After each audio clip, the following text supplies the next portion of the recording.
En manchette ce soir, collision majeure et mortelle sur la 117.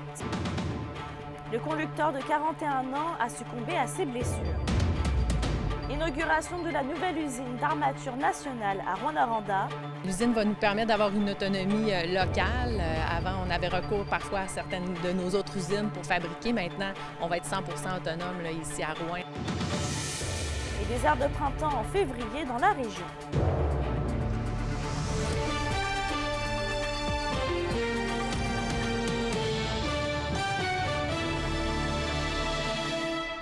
Bonsoir à tous et merci de nous avoir choisis. On commence sur une bien triste nouvelle. Un homme de 41 ans de la région de Québec a perdu la vie ce matin lors d'un accident de la circulation sur la route 117. Un camion-citerne est entré en collision avec un second véhicule à la hauteur du lac Kamatos dans la réserve faunique La Vérandrie.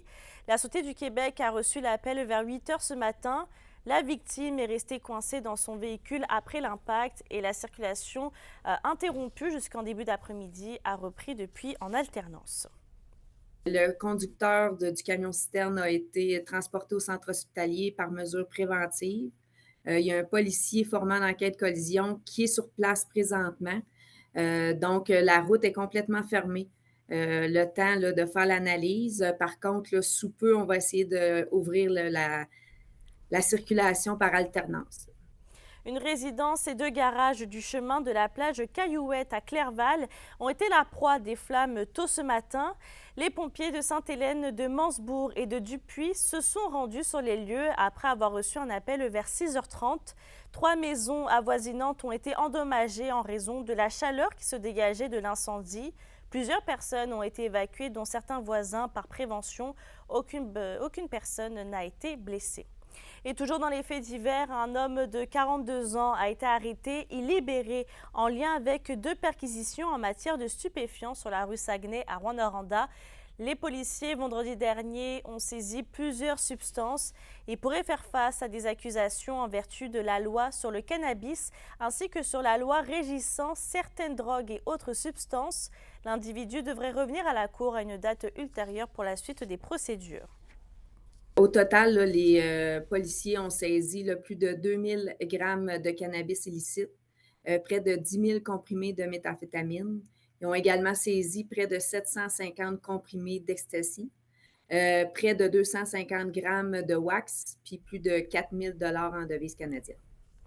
Armature nationale a inauguré aujourd'hui sa nouvelle usine à Rwanda. Québec a d'ailleurs investi 4,8 millions de dollars dans ce projet, totalisant une somme de 9 millions de dollars. Reportage d'Anthony Dallaire. On peut facilement doubler, même voire tripler notre capacité de production avec cette nouvelle usine-là. Le développement économique et industriel est plus que jamais possible à Rwanda, selon la mairesse. Les gens le disent quand ils sont chez nous, de voir aussi l'implication, le travail en synergie, que ce soit au niveau des institutions financières, on l'a vu tantôt, que ce soit au niveau du département de développement économique de la ville, des différents paliers de gouvernement. Je pense qu'on sent vraiment le travailler ensemble qui permet la réalisation de ces beaux projets-là. Puis à Rwanda, bien, je pense qu'on est une ville de bâtisseurs. Réunis dans la toute nouvelle usine de 24 000 pieds carrés d'armature nationale, les différentes parties prenantes sont confiantes. Ce type de chantier évalué à près de 9,3 millions de dollars est l'une des clés pour attirer et développer d'autres grandes entreprises dans la municipalité. Il faut faire la promotion de la qualité de vie, de l'espace, de tout ce qu'on peut faire, des emplois bien rémunérés, de ce qu'on représente dans le secteur minier, forestier. C'est un exemple, encore une fois, de la capacité de nos acteurs, de nos entrepreneurs ici de se prendre en main. Le ministre reconnaît l'impact sur l'image de Rwanda de dossiers chauds comme la fonderie Horn. Pour lui, c'est en investissant dans le milieu qu'on peut changer les choses. Moi, je trouve qu'on est extrêmement riche en talent, en potentiel et en actifs. Il faut continuer d'en parler, puis il faut faire de l'Abitibi-Témiscamingue une des régions les plus performantes à tous égards dans tous les secteurs. On va être la plus grosse usine d'acier d'armature dans la région de l'Abitibi. Puis c'est une région qu'on estime qu'il y a beaucoup de potentiel avec tous les développements miniers qui se font. Avant, on avait recours parfois à certaines de nos autres usines pour fabriquer. Maintenant, on va être 100% autonome là, ici à Rouyn avec cette nouvelle installation. On ne sait pas si les efforts mis par la ville ainsi que le gouvernement motiveront d'autres gros joueurs à venir s'établir à Rouyn-Noranda. Mais ce qui est sûr, c'est qu'à peine sa nouvelle usine inaugurée, Armature Nationale sont déjà à des agrandissements. Anthony Dallaire, RNC Nouvelles, Rouyn-Noranda. Et d'ailleurs, en parlant du ministre de la Région, 90 personnes ont pris part au dîner conférence avec Jean Boulet, qui s'est tenu plus tôt aujourd'hui au centre de congrès de Rouyn-Noranda. Celui qui est aussi ministre du Travail a abordé en détail sa récente réforme de l'industrie de la construction, l'attraction et la rétention de la main-d'œuvre, mais aussi le salaire minimum et la pénurie de logements. L'événement était organisé par la Chambre de commerce et d'industrie de Rouyn-Noranda. D'ailleurs, le ministre responsable de l'Abitibi-Témiscamingue juge inacceptable les longs délais des ambulanciers dans la province. Il assure d'ailleurs que le ministre de la Santé, Christian Dubé, devrait bientôt soumettre un plan d'action sur les services préhospitaliers pour remédier à la situation. Le bureau d'enquête de Québecor révélait en fin de semaine que dans plusieurs villes de plus de 10 000 habitants, les paramédics n'étaient pas en mesure d'arriver en moins de 15 minutes. Et ici, dans la région, le temps d'attente d'un patient se situe autour de 12 minutes selon les dernières données du ministère de la Santé et des Services sociaux. Et dans un autre dossier, un travailleur de la mine Raglan paiera lui-même son opération au privé après avoir été victime d'un accident de travail en chutant sur la glace l'an dernier, selon Nouveau Info. James Morgan veut passer outre la liste d'attente de la CNESST qui l'oblige à être soigné au public. Toujours selon le média, près de 700 travailleurs vivent une situation identique dans la province, ce qui coûterait plus de 33 millions de dollars en prestations annuelles, au point que le ministre du Travail, Jean Boulet, demande maintenant des comptes à la Commission des normes de l'équité, de la santé et de la sécurité au travail. Il faut prendre en main la personne le plus rapidement possible, s'assurer que les délais d'intervention chirurgicale soient les plus rapprochés. Maintenant, il faut voir et analyser les coûts et les bénéfices pour prendre la meilleure décision. Et la CNESST, je lui ai demandé de plancher là-dessus et on va essayer de trouver la meilleure solution pour l'avenir. On l'a vu, la météo change beaucoup ces derniers temps. D'ailleurs, les températures devraient énormément fluctuer durant les prochains jours. Kémilia Laliberté a fait le point sur ce phénomène météorologique peu commun. Une vague de chaleur balaie actuellement l'Abitibi-Témiscamingue et, disons-le, de la pluie en plein mois de février, c'est une situation peu commune pour la région.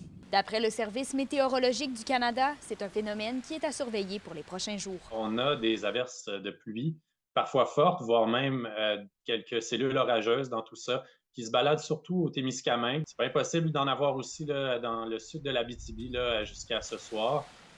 Donc, ça donne une idée là, du caractère un peu exceptionnel d'avoir des risques d'orage en Abitibi à la fin du mois de février. Dès demain après-midi, les températures devraient drastiquement chuter.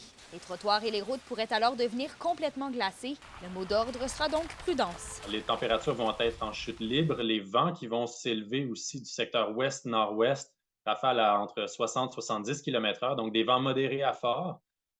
Et tout ça va faire chuter la température là, de entre 25 et 30 degrés de perte de température. Pour vous donner une idée, on va partir de 8 degrés environ là, en fin de matinée demain matin. Et on va se ramasser en bas de moins 20 en soirée. Même si la température actuelle donne un avant-goût du printemps, l'hiver n'aurait pas dit son dernier mot.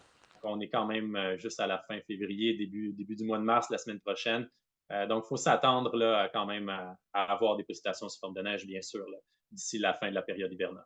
D'après le Service météorologique du Canada, les mois de décembre, janvier et février ont tous été sous la moyenne des températures. On va avoir des statistiques là, à ce niveau-là, mais déjà, bon, dans le sud du Québec, on a déjà épluché les données, puis on serait là, dans un top 3 là, des mois d'hiver climatologiques, là, décembre, janvier, février, les plus doux. Jamais enregistré. Là. Compte tenu des conditions de météo, le club de ski de fond des Vins et la forêt récréative de Val-d'Or ont annoncé leur fermeture pour les prochains jours. Kémilia Laliberté, RNC Nouvelles, à Val-d'Or. En éducation, les cours ont été annulés aujourd'hui dans les écoles et les centres du centre de service scolaire du lac Abitibi, ainsi qu'à l'école Beauvalois qui est au centre de service scolaire de la baie James. Les services de garde ont été suspendus, en tout cas, non, été ouverts aux élèves.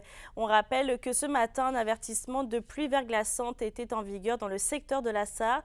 Du côté de la baie James, un avertissement de tempête de neige était en cours et entre 15 et 30 cm de neige étaient prévus aujourd'hui. Et on passe en environnement. La ville de Rouyn-Noranda s'engage dans le programme du gouvernement du Québec Accélérer la transition climatique locale. Elle a proposé sa candidature afin de se doter d'un plan climat local. Le programme se déploie en 2 volets, soit la création d'un plan en collaboration avec une firme externe spécialisée et la mise en œuvre de projets et d'actions concrètes issus de ce plan, le tout avec une aide du gouvernement. La ville dit ainsi mettre de l'avant leur planification stratégique en fonction du développement durable. Bien, des actions, on en fait déjà, c'est ça la nuance. Là. Des actions, il y en a déjà beaucoup qui sont faites à la ville. On va pouvoir poursuivre ces actions-là puis à le voir encore plus grand, puis surtout les imbriquer dans un plan qui est global puis qui concerne l'ensemble des services municipaux puis même de la collectivité. Là. C'est un des programmes gouvernementaux que j'ai vu qui est le plus flexible jusqu'à présent. Là, ça semble vraiment être favoriser des actions rapides puis à la hauteur de ce qu'on est capable de faire. Donc... Vos réponses à la question du jour TVA. Une présentation de la Clinique infirmière Nord-Ouest partout dans la région. Nous vous offrons des consultations rapides avec des infirmières et infirmières praticiennes spécialisées et un nouveau service de téléconsultation. Contactez-nous pour plus d'informations ou visitez notre site Web. Et à la question du jour, on vous demandait, faites-vous des actions au quotidien pour lutter contre les changements climatiques? Vous avez répondu oui à 67%.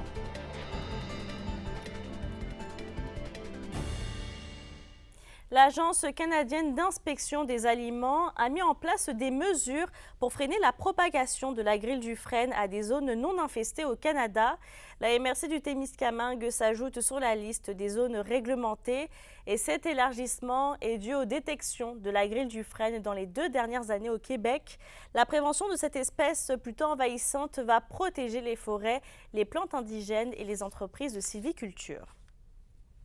Sur un autre sujet, le Centre d'action bénévole de Rouyn-Noranda reçoit plus de 149 000 $ pour continuer de développer son projet « Vivre et vieillir ensemble dans nos quartiers ruraux ». Et c'est dans le cadre de l'appel de projet du programme Québec Amis des aînés. Le but est d'aider les organismes dans leurs initiatives visant à adapter les milieux de vie à la réalité des personnes aînées. Et au total, la ministre responsable des aînés, Sonia Bélanger, a annoncé que 89 projets ont été retenus pour un financement.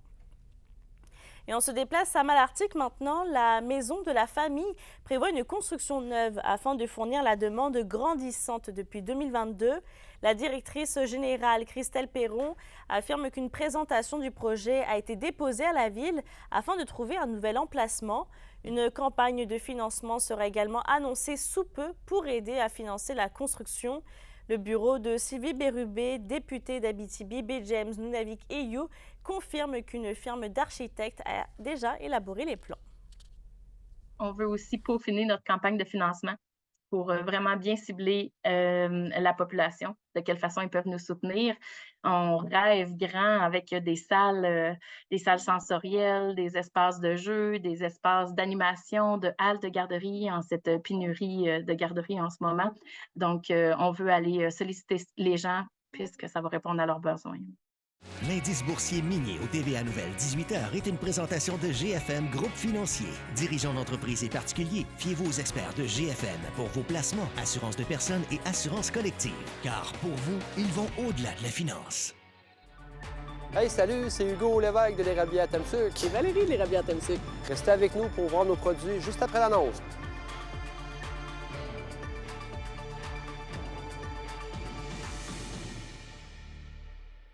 SADC de l'Abitibi-Témiscamingue et du nord du Québec vous présente la bonne nouvelle économique TVA. La Fondation du Cégep de l'Abitibi-Témiscamingue crée le fonds Mathieu Dupuis. Grâce à l'engagement du photographe et des partenaires, 6 750 livres Abitibi-Témiscamingue ont été vendus. L'initiative a permis d'amasser 170 000 $, une somme qui sera investie pour soutenir la persévérance scolaire des collégiens. Laissez-vous émerveiller par la beauté des paysages et à contribuer à la cause en vous procurant votre exemplaire. Les SADC, partenaires de l'économie de la région.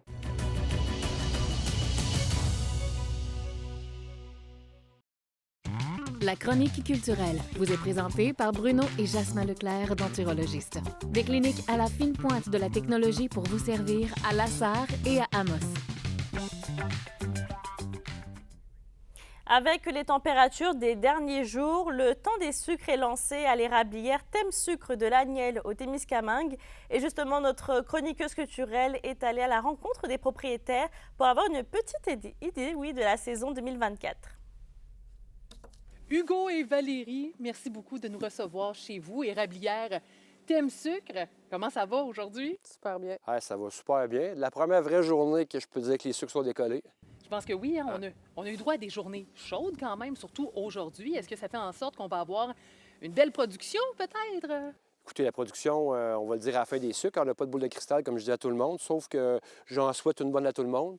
Mais ça me la vraie première journée aujourd'hui.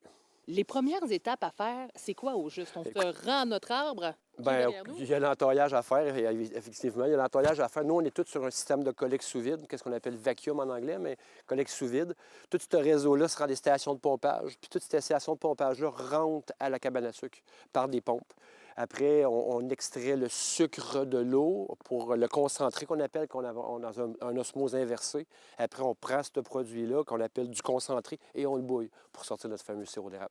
Wow, c'est de la job quand même. Hein? Bien, ça prend 40 gallons d'eau pour 1 gallon de sirop, d'une normalité à 2,5 brix de ton eau d'érable. C'est dans ces ratios-là. Si ton eau n'est pas sucrée, un hiver pas trop froid, 1,8, 2 de brix, ça va donner 50 pour 1. 50 gallons d'eau pour 1 gallon de sirop. Et Hugo et Valérie, on a combien d'entailles ici? En exploitation, sur l'autre montagne, on est à peu près à 8 à 10 000. Puis ici, avec nouvelle acquisition, je ne pourrais pas vous le dire exactement, on joue dans le 10 000. On a eu beaucoup d'expérience aussi avec papa. Oui, mon père. Oui, mon père m'a donné sa passion, mais mon père, c'est ça, mais quand on recule du temps de mon père, c'était pas comme le temps d'aujourd'hui. Aujourd'hui, ça a beaucoup évolué. Hein? C'est rendu beaucoup plus performant, beaucoup plus productif. Parce qu'à l'époque, on faisait du 1 livre et demi à l'entaille, puis aujourd'hui, on tourne dans 5 livres à l'entaille. Fait que pourquoi qu'avec la même arabe, on peut aller chercher 3 fois plus d'eau? C'est tout le système de collecte sous vide, le système de réparation de fuite, le concentrateur, il y a un paquet de petits facteurs. Mais c'est parfait. Et une journée typique de récolte, si je me mets à votre place, ça ressemble à quoi? On arrive ici? Bien, une journée typique de récolte, écoute, moi, comme je dis, c'est un marathon. Hein? Tu es à la course, tu cours tout le temps. Une job de fou, mais c'est une Christie de belle job, tu sais. Mais, écoute, tu arrives, tu as tes stations à faire le tour, faut que tu vides tes stations, faut que tu nettoies tes stations. Le nettoyage est très, très important de tes bassins, tes extracteurs, de ton poêle. Ça, je te dis, c'est la clé du succès. Il faut que tout ça soit vraiment tout le temps bien assaini, ça accroche, comme on pourrait dire. Après, bien, une fois qu'on a assez d'eau, on le concentre. Une fois qu'on a concentré, tout ce qu'on a ramassé pendant la nuit, la journée, on le bouille. Puis on n'attend pas. Tous les jours, c'est le même processus. Là, il va y avoir des nuits que ça va geler, le jour, ça va rester gelé. Là, on reprend le dessus sur du nettoyage, sur d'autres choses, puis ça repart. Des fois, les sucres peuvent durer 7 jours, comme ça peut durer un mois. Puis on ne dort pas de la nuit. C'est tout le temps. C'est quand même des, on se met des bonnes saisons quand ça pogne, hein? En bon québécois, quand ça veut couler, on est heureux. Tu peux pas dire « rester couché aujourd'hui ». Comme là, moi, je dors cette nuit ici. Là, fait à 8 h, 9 h, je vais aller me coucher. Je vais me mettre un réveil matin à minuit. Je vais sauter sur mon skidoo, je vais faire le tour de mes stations, en cas de trou de tracteur. Je fais le tour de mes stations. Je regarde toutes mes manomètres, toutes mes bouteilles, mes bassins. Je suis rendu où à cette heure-là? La température, il fait beaucoup. Tu regardes la température. Là, tu évalues un peu, ça va être quoi ta nuit? Tu retournes te coucher, à 4 h du matin, tu refais ton tour. Mais si de minuit à 4 h du matin, en température, la pression atmosphérique a baissé. Il y a pas quatre facteurs. Elle fait en sorte que là, ça coule beaucoup plus. Là, comment je vais gérer ma journée? Il ne faut pas que ça déborde, il faut que j'osmose, tu comprends, je veux dire. Oui. Puis ça, sur 5 stations, tu fais une station qui se met à mal aller. Puis tu as beaucoup d'entailles sur celle-là. Là, tu vas te concentrer sur elle pour la réparer. Il faut la mécanique, blablabla, tu sais, là, pour pas manquer ton coup. Fait que c'est le marathon, là, tu comprends? Là? On veut pas que ça coule à terre. On veut que ça rentre d'un calme. Bien, écoute, c'est notre métier. On gagne une vie avec ça. On fait tout dans notre possible pour que ça marche. Chaque fin de semaine, c'est vraiment, vraiment, vraiment agréable. Les gens sont très, très, très contents de ce qu'ils vivent ici. Ça glisse, ça se promène en forêt, ça jase autour des feux. Puis l'ambiance en dedans avec la musique, non, pour vrai, la réponse est vraiment bonne. On est bien, bien contents.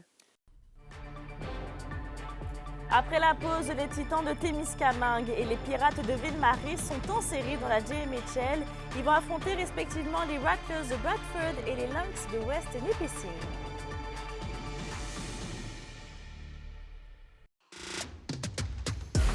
Les sports vous sont présentés par Thibaut GM, votre concessionnaire de confiance à Rouyn-Noranda, là où qualité et choix se rencontrent. Et on revient sur le tragique accident de motoneige survenu samedi soir à Villebois, au nord de la Sarre, qui a causé le décès d'un jeune homme de 19 ans. Eh bien, les Pirates de Ville-Marie confirment qu'il s'agit d'un de leurs joueurs, Mathias Trottier. Sur les réseaux sociaux, l'équipe se dit extrêmement ébranlée par la nouvelle. Et pour lui rendre hommage, les joueurs vont porter son chandail numéro 93 et son surnom Tricky sur leur casque lors du match prévu ce soir. Évidemment, on envoie toutes nos pensées aux proches. Et toujours dans la JMHL, le Titan du Témiscamingue débute également leur série cette semaine. Ils vont affronter le Rattlers de Bradford et ils n'ont perdu que 3 matchs cette année. Du côté du Bécard de Sainte-Terre, ils ont bouclé leur première saison d'existence avec une 31e défaite de suite.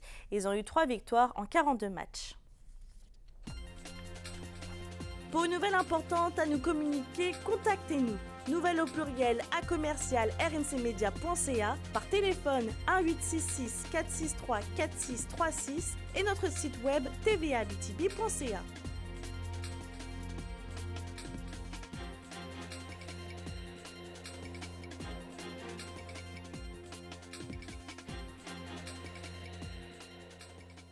La météo, une présentation de Nicole Auto de la Sarre, la capitale du pick-up. Vous y trouverez toujours le meilleur choix, toujours le meilleur prix. Et à la météo Stéphanie, on prévoit pour l'ensemble des secteurs plusieurs alertes météo et on peut s'attendre même à du verglas demain.